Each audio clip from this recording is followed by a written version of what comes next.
Welcome to the Spiral Up podcast. I'm your host, Dr. Lachelle Wieme, a peak performance coach and business strategist dedicated to helping you see what's possible within you, the blind spots that are holding you back, and the solutions to ensure success and fulfillment without the hustle. I use my secret sauce of metaphysics, brain science, and scripture to work with God to manifest your ideal life and business. If you're ready to create massive forward momentum in your business and bust through the blocks that drag you down, join me on the Spiral Up journey and create the clarity, confidence, and consistency to become the CEO that lives your life by design.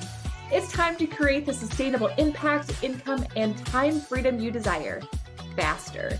Now is the time to spiral. Hello, friends. Welcome back to the Spiral Up podcast. I'm your host, Dr. Lachelle Wieme, and I am really excited actually about today's topic, which is all about avoidance. And I just want to tell you that if you are someone who finds yourself avoiding what you perceive as hard things, that you are not lazy, that you are not weak, it is literally just your nervous system trying to keep you safe and help you to feel safe. And it's really just honestly a form of control when we have this fear that's overtaking us and we feel dysregulated. And I cannot wait to tell you not only about what the common signs of avoidance are, but also how you can actually get yourself into action and not shame yourself. And before I do that though, I do want to just tell you how the heck this ties into all the things that we talk about here on the Spiral Up podcast, as far as, making sure that we are in massive forward momentum in our business, the fact that we are manifesting consistent 10K 5-figure months without the overthinking and without the burnout, right? And honestly, it comes down to the fact that when we are avoiding things, two major things happen that impact the manifestation equation that could be holding you back from that sustainable income. Number one is that when you are avoiding things, it is going to obviously prevent you from doing things. And we know that the last step in the manifestation equation is to get into aligned action, right? And so if you are holding back from doing some of the things that you know you need to do, whether it be an actual implementation of a business strategy, or maybe it's simply talking to your husband about an idea that you'd like, or a bank about getting funding, or a friend about something that's been bothering you and it's impacting and distracting you. These are all things that are going to slow you down from taking the action that's necessary in order for you to manifest consistent 5-figure plus months, right? The second reason why this is important is because anytime you are avoiding, you are essentially creating conflict within yourself, right? So you're avoiding conflict, whether that be with another person or it's just conflict in the sense of, who you want to be. Regardless, it's conflict that you are creating within yourself anytime you resist or avoid something.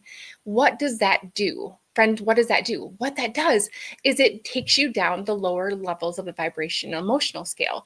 Whenever you are feeling anything that disempowers you, you are going to drop your frequency. You are going to then start aligning with the things that you don't want in your life.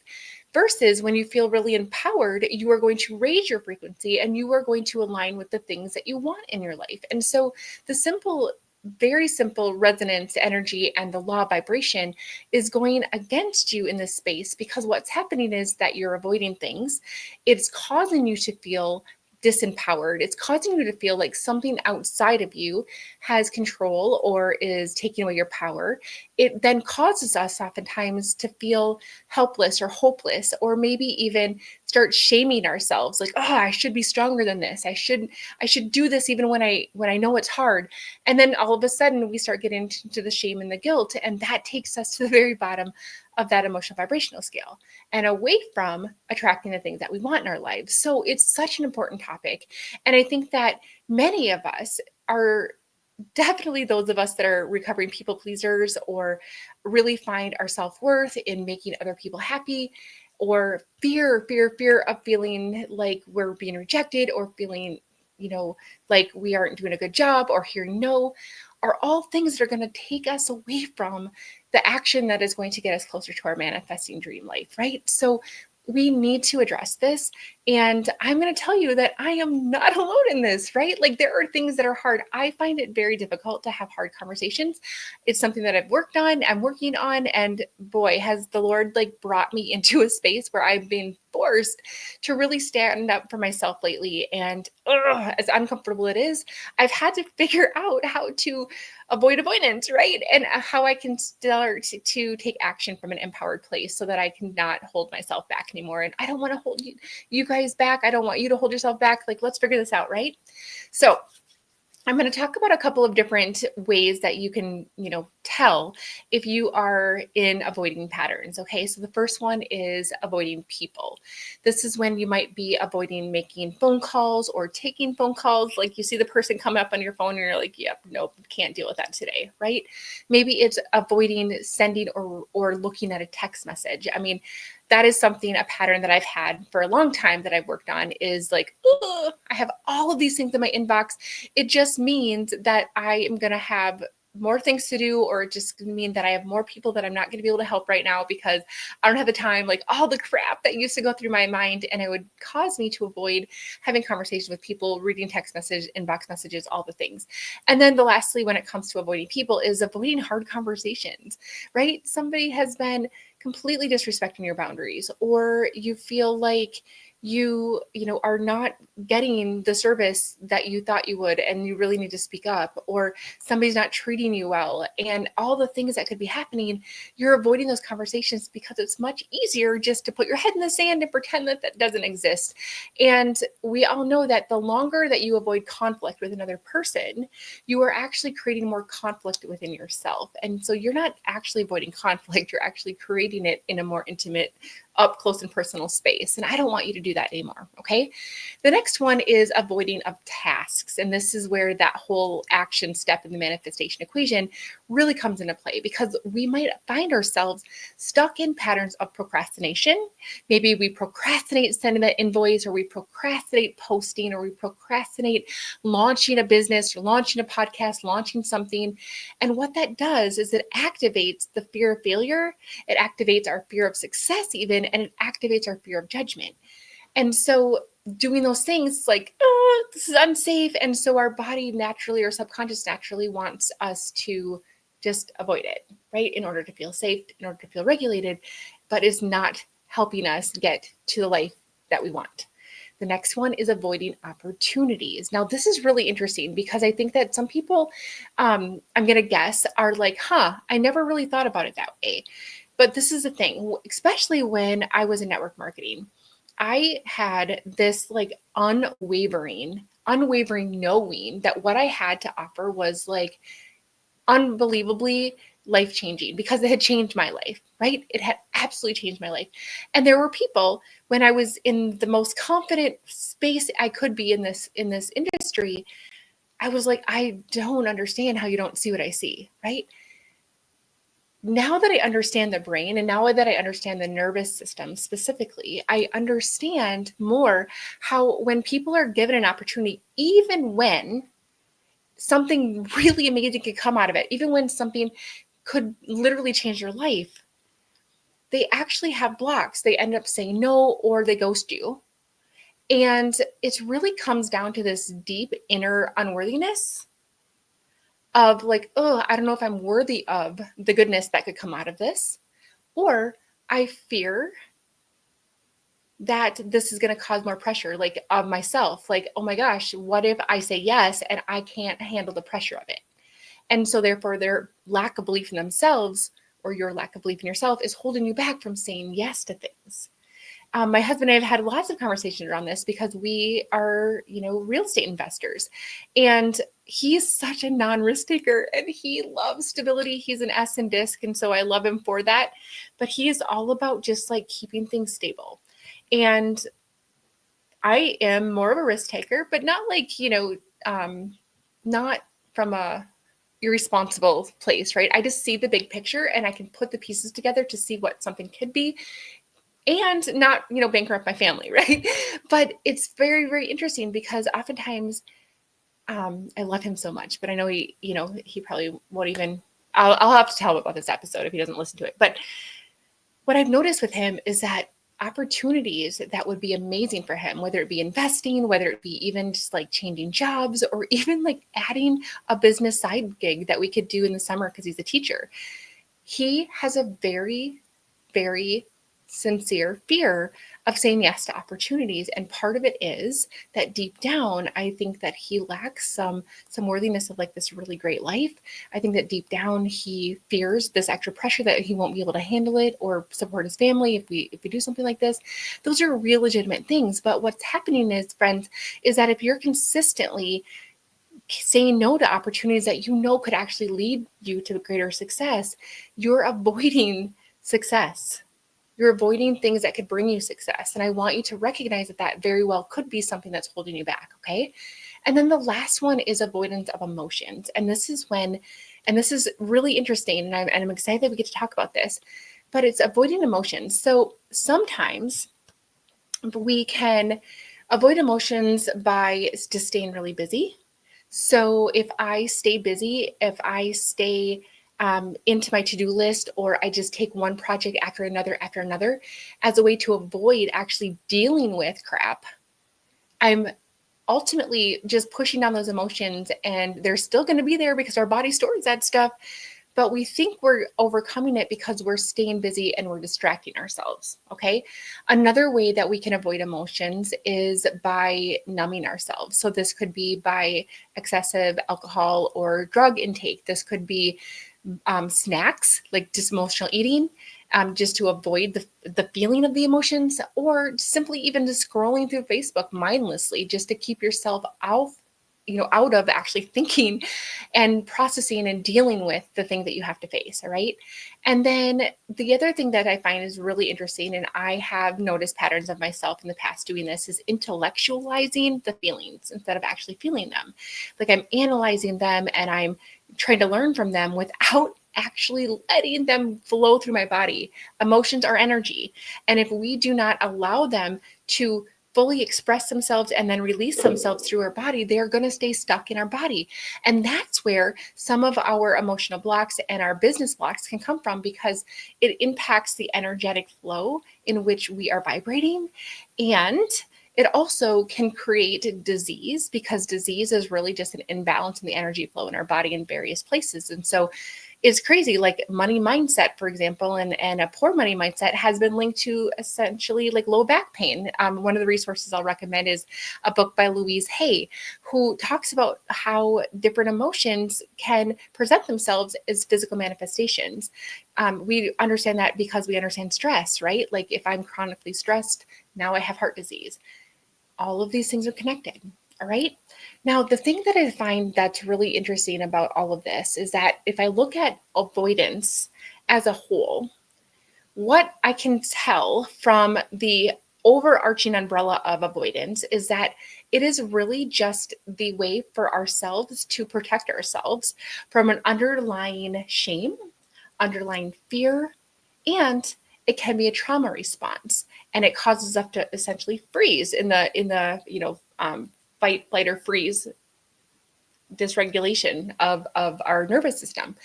And so freezing is like, oh, I'm going to avoid that conversation. I'm going to avoid saying yes to this. I'm going to avoid feeling this emotion. I'm going to avoid, picking up the phone call, whatever the case may be, because it's our way to protect ourselves from past trauma. Okay.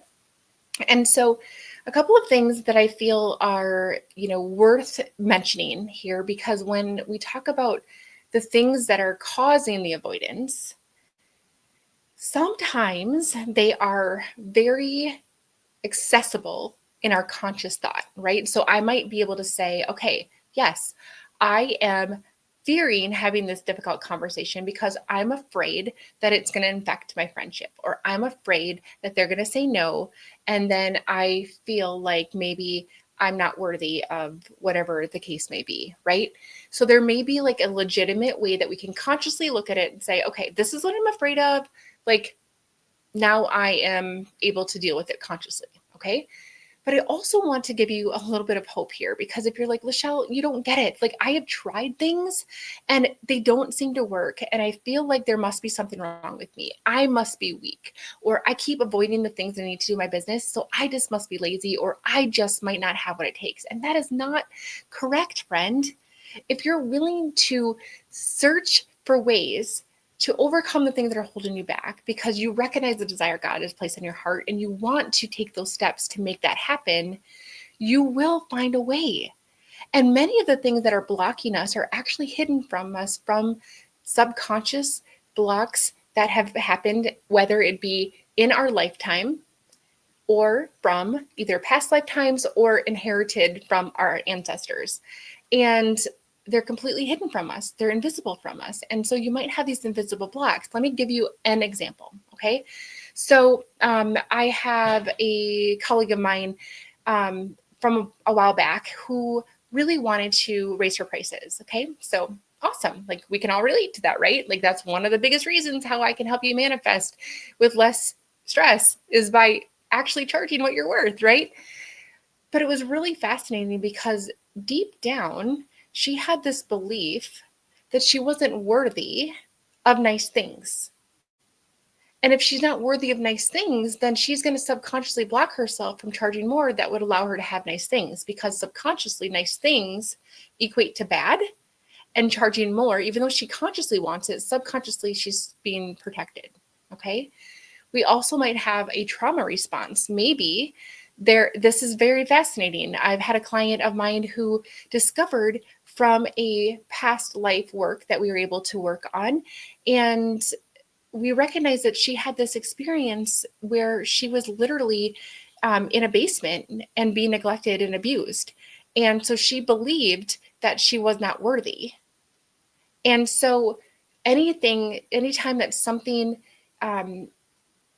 came at her that was good, she had an emotional, energetic trauma response that was preventing her from accepting anything good. So crazy.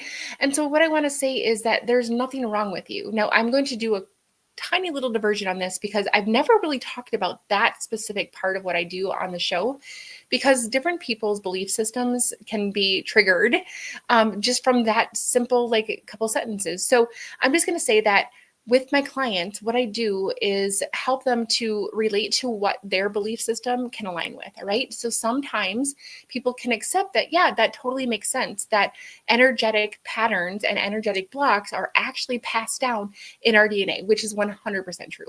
By the way, I think there's tons of research on that.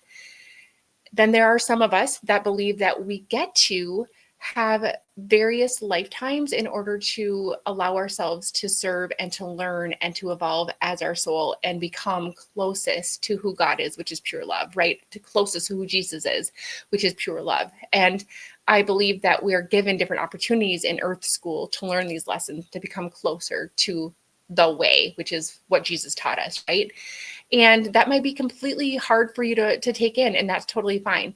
It was for me at first too. And the more that I've learned, the more that I've allowed for my intimate time with God to help me understand what my belief system is, then I feel more clarity around that. But I'm never going to impose my beliefs onto you. I'm just going to allow you to say, interesting, what feels good to me and how can I use that to help me get unstuck right now? Okay. So we could have a whole nother conversation on that, and we totally should in the future. Okay.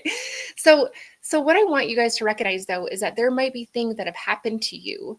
Many of our belief systems are actually formed before we're 7 years old, and they're very, very innocent belief systems. I'm going to give you another example. Okay. So I've talked about this in my book. And this is an example that I cannot even tell you for certain if this actually happened, but it's a very realistic situation that very well could have happened when I was a kid. So it's just an example. My mom had us when she was super young. So she got married when she was 20. She had me when she was 21, 3 kids by the time she was 26. My dad worked a lot as a farmer, and she was essentially home on the farm with 3 little kids. And I can't imagine, crazy overwhelm, right? So she had to get groceries, and she would pack all of us up, and she would take us 30 miles one way to the grocery store. And I can't imagine how hard it was to take a 5, a 3, and a newborn to the grocery store to try to get groceries for the family, right? And I'm sure that it would be very logical for me to say that I probably was a pain in the butt, running around or not being good or all the things. So imagine that she's about ready to pay. It's the 80s, right? So she's getting her checkbook out and I'm at the level of the candy, so perfectly placed by the stores, right? And I'm like, hey, mom, can I have this candy? Mom. And she very well might have just been like completely overwhelmed, wanting to get the heck out of there, knowing that she's got to unload and load these groceries up and get all of us kids in the car. And so she very well might have said to me, no, Lachelle, you do not get this. You are not good. You were not good today. You do not deserve this, right? My little brain does not have the ability because of the development yet to have context, right? My little brain only hears, you're not a good girl. My little brain says you need to please people in order to be good, to get what you want. My little brain says I don't deserve nice things, right? So my little brain is accepting this as truth, even though my mom was just a normal mom, not doing anything out of the ordinary. And I'm not telling you guys this either to think, oh my gosh, I messed my kids up, because all of us do this just because this is the way God designed our brain. So there's no shame or guilt that takes us down that scale, right? So think about this. I grow up and my brain, my reticular activating system, is going to consistently look for things that validate that worldview, the worldview that I just need to make others happy in order to get what I want. I need to make sure that I don't ask for too much, to make sure that I recognize that I'm not worthy of nice things, right? So I keep sabotaging myself when it comes to that success, or when it comes to sticking up for myself, or when it comes to asking for nice things, right? And so my brain is going to continue to look for validation to prove that right. And now I wonder why my business isn't working, or I wonder why I'm afraid to reach out to people and be a bother. And I'm afraid to, demand a negotiation on my contract, or all the things, right? That makes sense. And so it's not you or that anything wrong with you. It's literally just a matter of how can we get to the root of some of these subconscious blocks, or maybe even generational energetic blocks that are stuck inside that are creating your avoidance patterns. All right. Okay. So I'm going to give you with a couple of things that you can do now in order for you to start to move yourself in the direction of getting the help that you need and to stop avoiding things. Because Lord, I want you to be successful, and I want you to do the dang things that are going to you're required to activate that part of the manifestation equation and to stay in high vibes. I don't want you to stay in emotional turmoil. I don't want you to start to drop yourself down into guilt and shame. I want you to be successful. Okay. So I'm going to do this really cool, 7 steps to getting yourself out of avoidance. All right. Number 1, regulate your nervous system. You cannot logically handle any of this self-processing if your emotional state is completely dysregulated. If you're in that fight, flight, or freeze, if your heart's pounding, your brain literally has less blood flow that goes to the thinking part of your brain because it diverts it to the fight, flight, or freeze part of your brain. And so I want you to recognize that we must first calm this survival mechanism and this survival response. A couple of things that you can do to help with that. Number 1, breath work. I love to just take a nice big breath in for 4 seconds and then exhale for 8. And I do that a couple of times, and that activates my parasympathetic nervous system, and it helps to regulate my nervous system. Okay. Emotional freedom technique tapping is another way that I love to regulate my nervous system. Grounding. So I have a button that I push on a software program that I use that literally creates some sound that grounds my energetic field. I have a mat that I sit on that grounds me as well. Something as simple as taking a walk outside, or allowing your feet to hit the ground barefoot is such a great way. And this is going to sound kind of crazy, but shaking can also help. So if you'll notice, animals in the wild, when they have just had a traumatic experience, they will literally shake all of that excess weird energy out of them. It actually works. Okay. Now, number 2 is I want you to name the pattern without shame. And what that does is it just creates the chance that you recognize that you actually have a choice or a voice in here. Okay. So something as simple as, I notice I'm avoiding this. Isn't that interesting? I noticed that. I noticed that I avoided that. it allows you to be separate from, you are not your thoughts, friends, you are the thinker of your thoughts. So it allows for you to see it from a more logical perspective, not stuck into the cycle and the downward spiral. Okay. Number 3, identify the fear behind the avoidance. So what am I really afraid is going to happen? And that will help you to process from a logical perspective why you're avoiding this thing. All right. Now, the next thing, number 4, is I want you to start creating tiny exposure moments. All right. So maybe having a really big talk with your husband or your best friend that you feel like you've been disconnected from is really, really scary. But maybe something as simple as like when you get a text message, opening your phone and looking at it instead of avoiding it, or just taking a small, tiny step. Maybe it's just, maybe you're not ready to launch your full program, but maybe it's just, okay, I'm going to take a tiny step of posting and I'm going to start to get some teasing and some engagement out there. Like the tiniest little step. You don't have to do the big thing, but teach yourself that it's okay and it's safe to take some action that is associated with the thing that you've been avoiding. All right. Now, this is something that is, really a game changer for a lot of people, because I feel like if we're not addressing the subconscious, we're going to continue to logically try to fight this, and we're not going to see the results that we want. So what I want you to do is I want you to reparent your inner child in order to promote some inner safety. Okay. So what this looks like is when you are feeling this and you've gone through the steps that I've just shared with you, you're really just going to say to yourself, like, I know this feels scary, but I've got you now. And just whether it be you're thinking that or you say it out loud, I want you to say, I know this feels scary, but I got you now. Or what do you need to feel safe? And asking yourself that from the little girl perspective inside is going to help you to address that, oh my gosh, like, oh yeah, I am scared to have this conversation, or I am scared to do this launch. And I really just need to know that I'm not alone and that I have people to support me and that it's going to be okay. And then when you can recognize like what she needs, that little girl inside of you needs, and you recognize how you can give her that from a healed adult version of you now, it's going to help that regulation of that nervous system. And it's the nervous system, friends, that makes it feel so stinking heavy and scary. It's the heart beating fast. It's the stomach in a knot. It's the palms sweating. It's the things that just make us feel like we can't breathe, that just continues this downward cycle. So when you can step out of that and say to the little person inside of you, I got you, it helps that regulation to come back into balance so that you can use the logical part of your brain again. All right.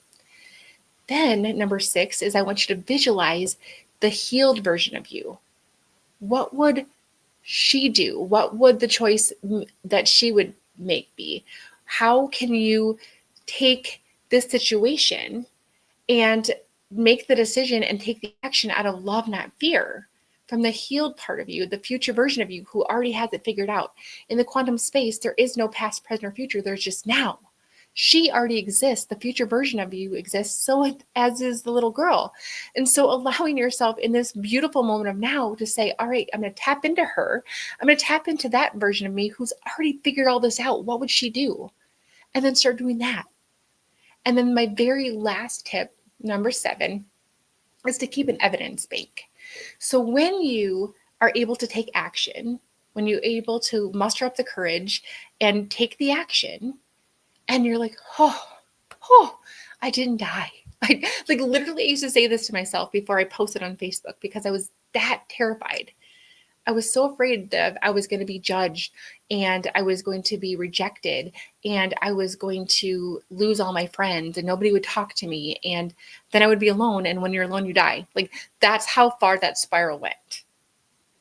No wonder I didn't want to post, right? So I had to start slow and I had to be like, okay, all right, I got this. I'm going to start with something like a quote that I resonate with. Okay. I did it. Right. And then I've actually started to post Jesus Calling devotional. That was super scary. Like, what are people going to think? Are they going to think that I'm some super judgy Bible banging, blah, blah, blah? Because sometimes people get that perspective. I'm like, that means I'm going to be rejected and alone and die. Like my brain went right there. And so I posted it. I'm like, I didn't lose friends. And I actually, people reach out and say, oh my gosh, thank you so much. And I've been doing it every day for 9 years, right? It's the little things. It's the evidence bank that says, okay, I didn't die. I didn't lose friends. Oh my gosh, that actually went better than I thought it would.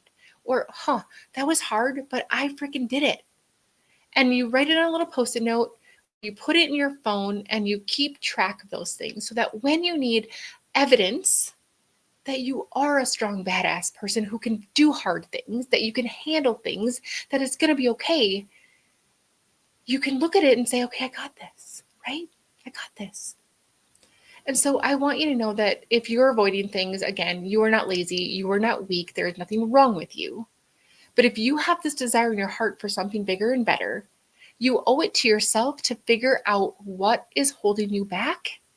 And that is one of the absolute favorite things that I love doing, is figuring out where are your biggest blind spots and your roadblocks that are keeping you from the life that you want, that are keeping you from the business that you want, that are preventing you from manifesting consistent 5-figure months without overthinking, without overwhelm, right? I love doing that. So I'm going to invite all of you right now, if you resonate with this, you're like, holy crap, Lachelle, yeah, I've been doing all the work, but it's still not working. There might be some subconscious or energetic blocks in there. I would love to talk to you. And I'm going to invite all of you to schedule a call with me.